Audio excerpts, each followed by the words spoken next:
time taking down members of the state-run legacy media mob. Take a look.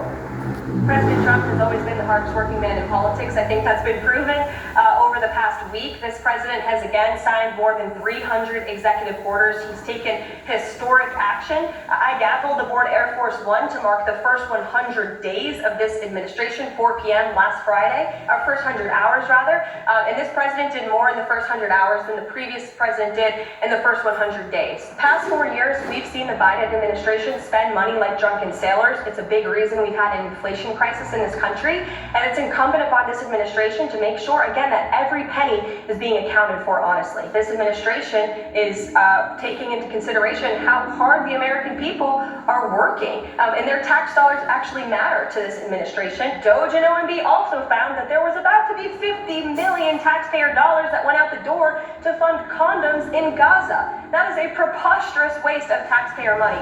I would like to point out to each and every one of you that in 2024, when Joe Biden was in the Oval Office, or upstairs in a residence sleeping, I'm not so sure, egg prices increased 65% in this country. I will say it's very easy to speak truth from this podium when you have a president who is implementing policies that are wildly popular with the American people, and that's exactly what this administration is doing.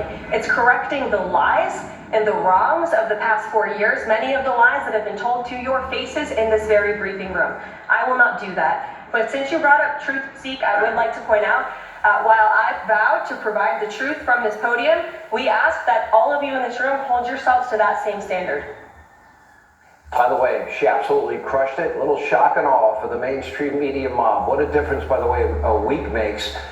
Clearly today, a star was born in that room. The previous administration, they used the press briefing room to peddle lies and misinformation and propaganda from a giant binder full of, pre-written talking points. And of course, we're still waiting on Jen Psaki to circle back, especially